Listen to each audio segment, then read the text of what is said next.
Bonjour à toutes et à tous, je serais content de vous retrouver dans ce nouveau numéro de Sans Détour. On va parler d'une réussite à la vendéenne si vous le voulez bien aujourd'hui. On va aller à la rencontre de Dominique Beaulieu. Dominique Beaulieu est arrivé en 1995 comme franchisé McDo, le premier McDo de Vendée. C'était lui aux portes de La Roche-sur-Yon dans ce qui allait devenir les Flâneries. Finalement, c'est une réussite à la vendéenne dont nous allons parler. Parce que Dominique Beaulieu, à l'origine, il travaillait dans les travaux publics avant de découvrir la grande enseigne de restauration. Depuis 5 magasins se sont ouverts, ce qui n'est pas rien, plus de 300 salariés et plusieurs millions d'euros de chiffre d'affaires. Comment tout cela s'est passé en si peu de temps finalement, il va nous le dévoiler. Et pour ça, on a rendez-vous dans un de ces magasins McDo, c'est au Sable d'Olonne.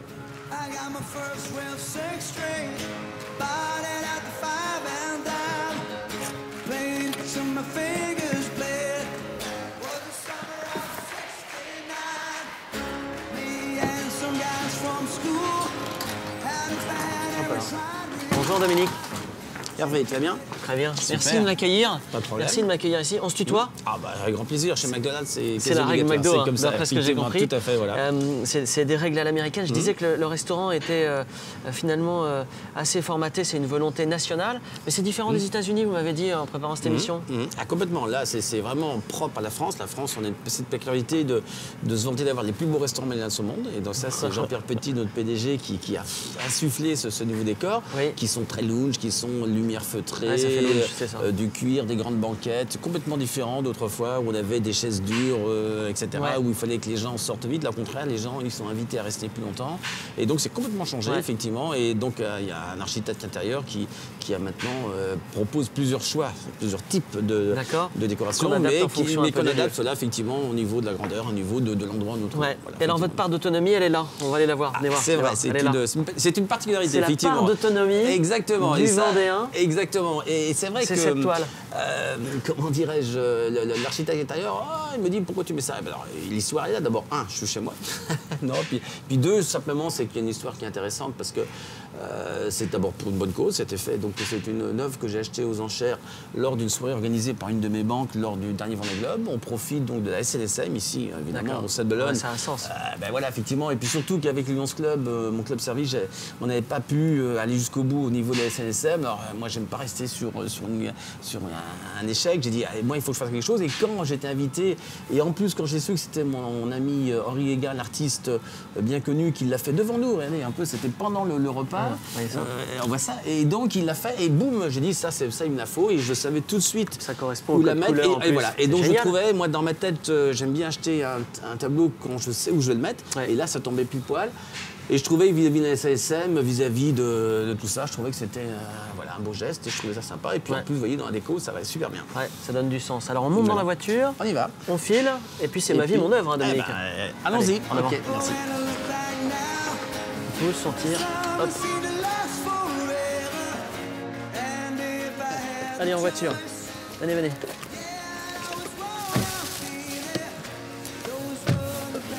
Alors on est parti pour tes bureaux. Ok. Hop. Alors, on marche, voilà, tout, ils peuvent sortir par là, juste par là. Voilà, c'est parti. Alors, hop. Explique-moi d'où vient la bosse du commerce qui est la tienne. Où est-ce que tu as tout appris?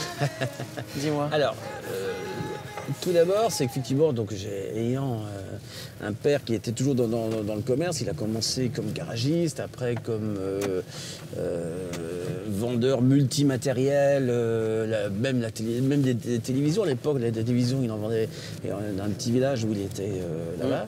Après des matériaux publics, d'où son activité principale. Je l'ai rejoint quand je me suis marié. Il m'a dit, bon, t'es gentil, tu te maries, maintenant il faut que tu trouves un job. Bon, hop, viens avec moi. Donc j'ai mis en place toute la partie gestion, j'ai mis en place l'informatique à l'intérieur. Mon frère Xavier nous a rejoint 2 ans plus tard. Tu n'avais pas d'études? Si, moi j'étais à l'école de commerce à Paris, je ne pensais pas du tout travailler dans le négoce de manuel BTP. Moi je pensais aller dans la gestion, mais plus banque, choses comme ça, ou société d'assurance, mais surtout pas. Alors ça c'est les débuts. Alors après, il y y a eu la guerre du Golfe qui fait que tu travaillais avec ton papa. Je résume. Tout à fait, ouais, c'est exactement ça. Ouais. Et que finalement les affaires dans les travaux publics n'allaient pas bien. Oui, bien sûr, en 91, la crise de guerre du Golfe, effectivement. Donc du coup, l'effort de guerre américain pour les récompenser d'avoir aidé la Libye, la Syrie à l'époque, effectivement, a été là. Et le problème, c'est que les Français n'ayant pas voulu y aller, donc c'est la seule décision que Chirac avait prise à l'époque, toutes les entreprises françaises ont été remerciées et ne pouvaient plus accéder aux travaux du pays. Et donc il y a eu 2000, 3000, 4000 machines matériel d'occasion qui sont réintégrées dans la métropole et donc qui ont faussé le marché de l'occasion. Et on sait bien que tu t'es retrouvé en plein dans une situation pas possible en famille. Un matériel qui valait 100 ne voulait plus que 50 et voilà, par ici, et comme toute concession automobile, les grosses concessions, on était le 8e distributeur à l'époque de France. Déjà ça marchait bien. Ah oui, on était déjà de plus de 200 personnes. Et plus on est gros, mais ça on pourra en reparler parce que c'est la même chose pour McDo, et plus le revers de la médaille quand il y a un problème. Tout à fait. Monumental, de toute façon, comme on dit, il faut une taille minimum critique. C'est pour ça qu'aujourd'hui, quand je vois mes collègues et amis qui sont concessionnaires, ils savent que c'est plus une concession qu'il faut, c'est 10, c'est 12, pour être complètement, je dirais, pour pas... Parce qu'il y a les clients qui font la loi, évidemment, au niveau de la vente, ça c'est clair, mais après, on est à la merci de fournisseurs qui peuvent nous enlever le panneau du jour au lendemain. Donc si on n'a pas une taille minimum critique en disant qu'on est indéboulonnable, on peut être risqué tous les coups. Donc c'est ça qu'il faut absolument... Est-ce que tu es un angoissé, toi? Parce que ça, c'est angoissant quand même. Je crois que c'est comme dans toute vie ou ça, quand il y a des renouvellements de contrats importants, on va passer par là, c'est toujours le plus important. Bon, voilà. Mais après, moi, j'essaye plutôt justement de ne pas subir la pression, parce que sinon, c'est rien de bon, on prend des mauvaises décisions, on est agressif avec nos proches. Mais comment tu fais? Parce que tu as aujourd'hui plus de 350 salariés. Oui, à peu près. 350 salariés. Comment on fait pour pas subir la pression de ça? T'as des vies en jeu, sans avoir des vies véritablement, mais t'as un parcours, des avenirs, des personnes qui comptent sur toi. Donc, moi, je pense que comme je sais que je peux pas tout faire moi-même, je peux pas tout envoyer tout droit, donc il faut déléguer. Voilà. C'est pour ça que dans chacun de mes restaurants, j'ai, là, je pense que c'est bon. Donc, il me faut un directeur, un premier assistant, il me faut un superviseur, il me faut une équipe de gestion qu'on va voir tout dans le bureau qui soit solide, il me faut des indicateurs permanents. Tous les jours, j'ai mes chiffres, je suis ça, pour que dès qu'on sent quelque chose, qu'on puisse réagir en temps clé. Est-ce que tu aimes profondément l'entreprise McDonald's? Alors, et comment? Ça c'est quelque chose qu'on pose souvent, et c'est un peu comme ça que quand je me suis retrouvé, j'avais pas le droit au chômage, j'avais 3 gamins, je dis qu'est-ce que je vais faire? Je me suis rappelé que quand j'étais étudiant à Paris, la première chose que j'ai vue, c'est arriver la marque McDonald's à Paris. Et je sais pas pourquoi, je suis allé tout de suite, ça m'a plu tout de suite. C'est vrai que le premier Big Mac, je m'en souviens encore. Et j'y allais tout le temps. Dès que je pouvais aller manger, c'était pour moi... Je crois que tout le monde se souvient de son premier Big Mac. Exactement, c'est vraiment ça. Et puis voilà. Et donc, tous les samedis, quand j'étais à Rennes, j'allais tous les samedis avec mes 3 gamins, avec ma femme. On allait donc à 5 dans McDo, avec un couple d'amis qui avait également 3 gamins. Donc on était à 10 tous les samedis. Donc ça fait partie de l'histoire de la famille. Exactement. Et donc, comme il y avait à l'époque qu'un seul restaurant McDonald's qui était à Colombia, à Rennes, on va aller tout loin, eh bien, effectivement, c'était incroyable. Il y avait tellement de monde que je mettais un gamin qui était Happy Meal dans un coin, sur une table. À l'époque, tout le monde prenait le jeu parce que son gamin, une fois qu'il avait mangé son hamburger, il allait dans le jeu. Donc, on savait le récupérer. Et nous, on essayait. Et donc, comme moi maintenant, j'ai beaucoup de clients qui sont devenus copains avec moi parce que soit on se voit dans des partenariats, soit on se voit régulièrement. Eh ben, je suis devenu ami avec le franchisé. On va aller sur la gauche là-bas. Et comme je suis devenu ami avec lui, quand il a su qu'effectivement le problème du travaux public me touchait, j'ai dit il faut qu'on reste. Mon frère, lui, a continué, mais moi, je ne pouvais pas rester comme ça. Et c'est là qu'il m'a dit, comme ça, je te verrais bien franchisé McDo, mais il me dit ça, comme on dit, je te verrais bien, je ne sais pas quoi. Voilà. Et puis, 15 jours, 3 semaines après, je lui dis, explique-moi en quoi ça consiste. Et puis, du coup, il me dit, la seule chose que je peux faire pour toi, c'est de demander un rendez-vous pour ton premier entretien.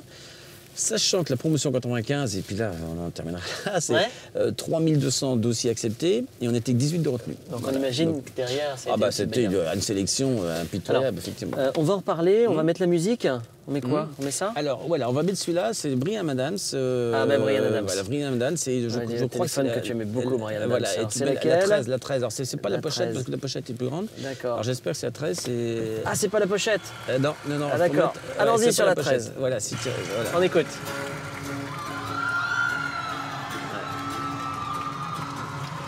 Summer of 69. Ouais.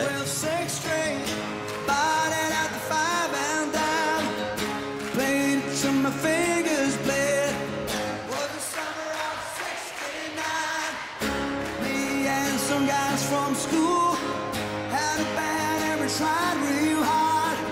Jimmy quit and Jody got married. Should've known we never get far. Oh, when I look back now, the summer seemed to last forever. And if I had the choice, yeah, I'd always wanna be there. Those were the best days of my life.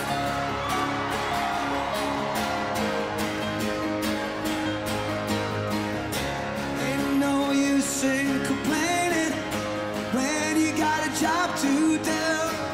Spend my evenings down at the drive-in, and that's when I met you. Alors, on va se garer, donc le bureau se trouve juste sur la droite, un peu plus bas. Donc on va se garer, je pense, à gauche, on va essayer de trouver de la place.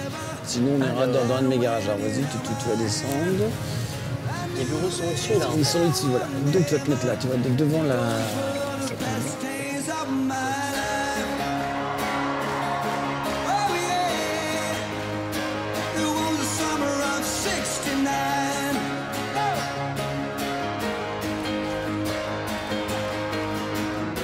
Man, we were killing time. We were young and restless. We needed to unwind. I guess nothing could last forever, forever.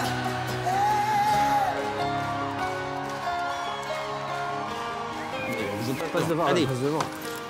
Oh là là. Regarde ça un peu, t'as vu? Et je comprends le choix du bâtiment. Hein.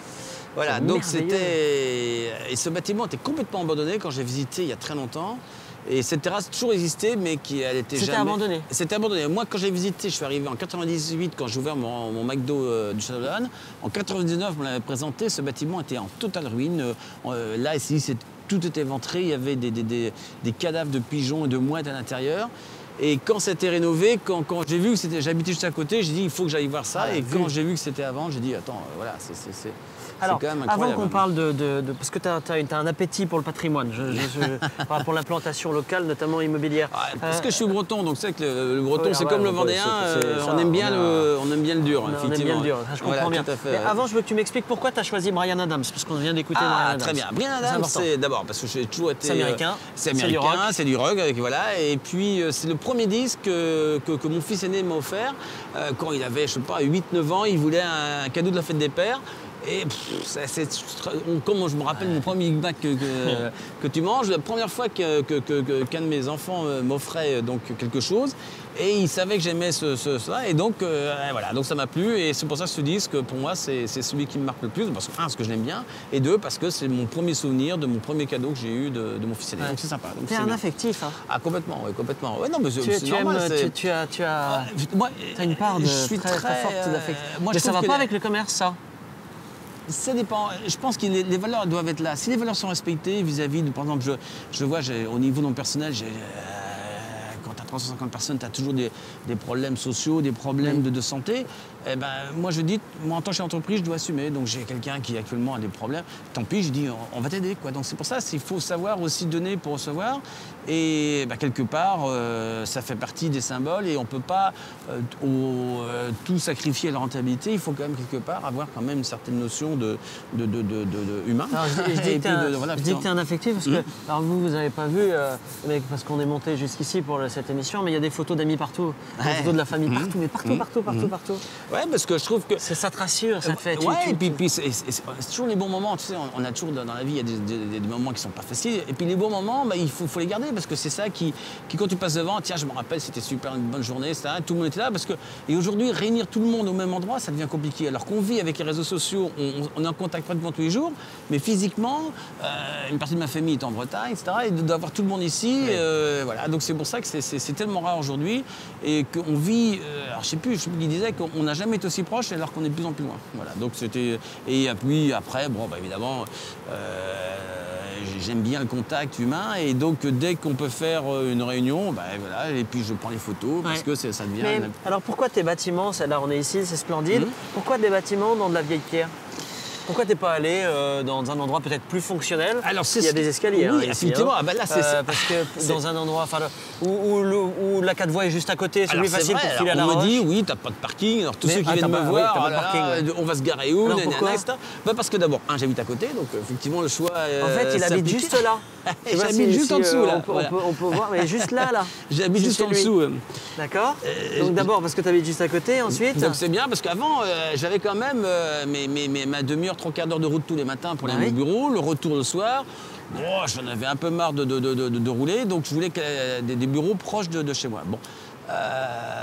Et puis quand j'ai vu cette vue, quand j'ai vu et puis ce côté, alors c'est vrai que j'avais des bureaux qui étaient plus modernes à La Roche-sur-Yon, donc c'est peut-être que je voulais passer à autre chose. Et puis le fait de pouvoir, parce que je sais que je vais avoir des frais importants dans la réhabilitation de ce bâtiment. C'est le moins qu'on puisse dire. Hein. Mais bon, voilà, j'ai dit, tiens, ce sera également ma part que je pourrais apporter un peu au patrimoine immobilier des Sables-d'Olonne. Et j'ai dit, tiens, Ta pourquoi petite pas. trace Voilà. que tu vas laisser un peu. Peut-être, j'espère. On va descendre dans le bureau de Dominique. Un bureau, ça dit beaucoup d'un homme. Allons-y. Là, je passe devant. Vas-y.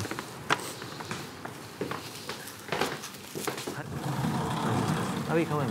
Allez, Il est beau ce bureau. bienvenue dans mon bureau. Ah. Quand je vous disais qu'un bureau, ça dit beaucoup d'un homme. Dominique, d'abord, il y a une chose qui frappe dans ce bureau-là. Il n'y a pas d'ordinateur. C'est vrai. Il est caché, en fait. Il est caché, mais Ah, c'est ça. je suis pas un pro de. J'ai ma tablette, Et ça irait pas, en mais plus, avec, je tout suis ce que pas tu- très effectivement informatique. J'ai mes chiffres tous les jours sur mon iPad, et sur mon iPhone que j'ai sur moi. Mais autrement, l'ordinateur, c'est vrai, je m'en sers très peu ici. C'est plus un bureau de réflexion, de calme. Tu reçois qui dans ce bureau-là?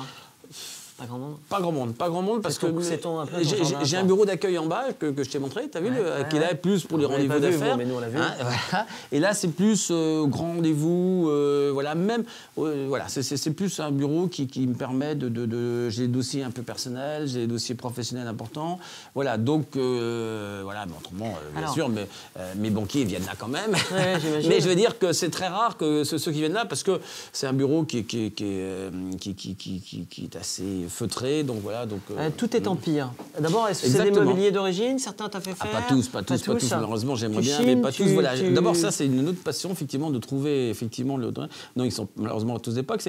Et tout ça, ça vient de mon premier décor, de mon premier McDo que j'ai ouvert en 95, où le décor était en pire, où j'avais gardé quelque chose. Et donc, du coup, quand j'ai ça, j'avais toujours dit un jour, j'aimerais bien avoir un bureau style empire, parce qu'en Super. plus, Napoléon est quelqu'un qui était assez remarquable. Alors, certains, ils vont dire tous les jours, on ne va pas aborder le sujet. Mais voilà, donc je trouvais que et donc, dès que je peux trouver quelque chose qui juste. Et la décoration, par exemple, de la tapisserie, Oui. donc c'est mon ami Franck Potier de Les La abeilles. Roche qui l'a fait, c'est exactement la tapisserie qu'il y a dans les murs de la préfecture de La Roche-sur-Yon. vrai. Voilà, donc j'ai repris ça et c'est Franck qui l'a refait. Et donc c'est la tapisserie officielle qu'il y a dans tous les bâtiments Pourquoi, napoléens de France. Dominique, pourquoi Ouais. ces centaines, non peut-être pas ces centaines, ces dizaines de lions, Pas, il y en a combien? Presque. Je ne sais pas, je sais pas le nom, mais je sais par contre Pourquoi c'est quand lion? il m'en manque Il y en un, a exactement. partout. Ouais. Alors ça, le Ah, lion... puis alors, il y en a des complètement fantaisistes. Ah bah, justement, il y a tout, c'est-à-dire que Et il y c'est a vraiment de tout, hein. pas... Il y a tout, j'ai du métal, j'ai du verre, j'ai du Oui. porcelaine, j'ai bien sûr du... Pourquoi pourquoi? D'abord C'est parce intéressant, que mon signe zodiacal, c'est lion. Alors déjà, forcément, c'est plus facile, hein, d'accord. Hein, si j'étais vierge, je n'aurais peut-être pas fait ça. Ouais, d'accord. Et deuxièmement, comme je fais partie du Lions Club des Sables-d'Olonne, donc ça fait deux doubles lions. Et mes premiers lions que m'ont été offerts, c'est justement un qui est ici avec le logo du Lions dessus. Et quand j'allais à des réunions Lyon, je suis allé à un congrès international donc à Bangkok, et donc j'ai ramené quelques lions comme ça, effectivement. Donc après, c'est petit, puis j'ai l'âme un peu collectionneur, je collectionne tout. Donc un lion, deuxième lion. Alors, en plus, au niveau des voitures, il y a tous les emblèmes des Peugeot qui étaient sur les capots des premières Peugeot avant. Donc voilà, et puis après un deuxième. Et puis quand les gens ont su que j'aimais les lions, tout de suite, tiens, on ne sait pas ce que t'offrir, ce sera un lion. Moi-même, j'en ai trouvé des beaux, effectivement. Et donc ça va du porte-clés, ça va du pin, ça va tout, D'accord. effectivement, en lion. Voilà. Mais c'est une trait de personnalité aussi? T'aimes bien cette... la forme On du me dit lion, que mon signe zodiacal me correspond, donc c'est côté peut-être ça. gourmand aussi. Peut-être aussi, puis d'embrasser les peut-être trucs. aussi je sais pas, enfin voilà. Donc et puis quand on est parti, je pense que c'est comme celui qui collectionne les timbres ou je sais pas quoi. Quand tu es parti Une dans une vraie passion, grande marque, et puis t'as toujours celui que tu dis que t'as pas, et puis que tu voilà. Donc c'est pour ça. Bon, merci Dominique. Voilà. C'est trop court finalement pour pouvoir avoir l'ensemble de la personnalité du fondateur des 5 McDo de La Roche-sur-Yon, des Sables, Luçon et Chantenay. Chantenay. Voilà. Mais voilà, vous avez eu un aperçu d'une personnalité entreprenante, breton, arrivé en Vendée. Voilà, Maintenant, il y a tout 20 à ans. fait. On se retrouve la semaine prochaine pour un nouveau rendez-vous de Sans Détour et on repart chez McDo. À la semaine prochaine. Ok. It was summer, yeah, the summer of '69.